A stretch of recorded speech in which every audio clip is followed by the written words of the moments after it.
Stephen M. Smith from Touchdown Alabama. Also join him on his show, The Way It Is, 97.9, a Fox station out of Florence and Muscle Shoals, Alabama, Monday through Friday from 2 to 4 Central Time.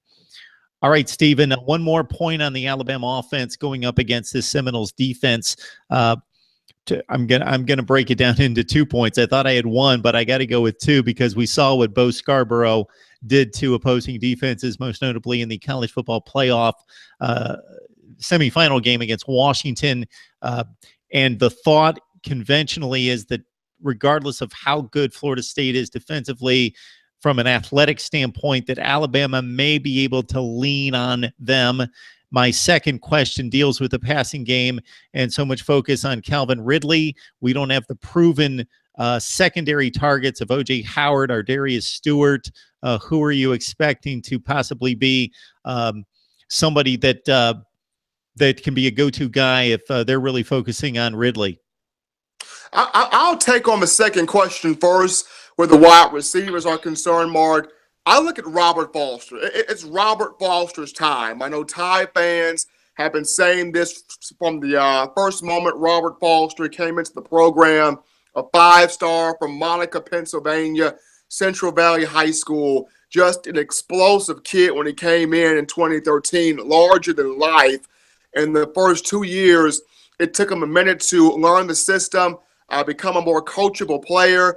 2 years ago in 2015, you thought the light bulb had finally come on for him.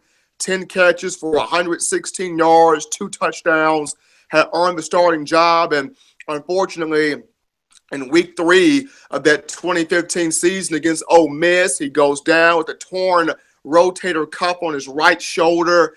And then last year, rumors about and by he, Robert Foster, he and Lane Kiffin did not get along a lot, which the reason why Robert Foster only had 5 catches for 55 yards a season ago. There were rumors to start this season, for the spring part of this season going into the summer, that Robert Foster could possibly transfer, but the players on the team, the coaching staff pleaded with him, stay on. This is your year. We're believing in you. Stay on. Don't leave. And the constant pleading from his teammates and the coaching staff really got to him. Robert Foster deciding to stay with the University of Alabama, and also with new offensive coordinator Brian Dable, wide receivers coach and co-OC Michael Noskley, really bringing in a clean slate for Foster to work with. He's happier now. You see the energy back in him. He's always had the balance, the body control, the size at 6'2", 194 pounds. He's got the ability to get on top of a corner, burn a safety, very, very good hands. But now that he's got a clean slate, you see a spring in this young man's step that you haven't seen in the last couple of seasons. So Robert Foster. And for number 2, Jerry Jeudy, the freshman. This kid has torn it up in camp. And he and Calvin Ridley, keep in mind, both of them came from the same high school. Calvin Ridley and Jerry Jeudy, they both came out of Monarch High School in Coconut Creek, Florida. Now, Jerry Judy's senior year, Jeudy transferred from Monarch High to Deerfield Beach High School in Deerfield Beach, Florida. And during his recruitment process, going into the 2017 signing class, he told reporters that he wants one final year with Calvin Ridley.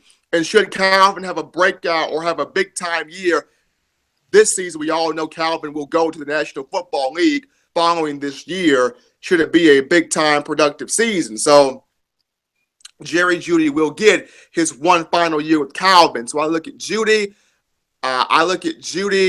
I definitely look at Robert Foster, but also I look at Cam Sims. I look at Cam Sims too.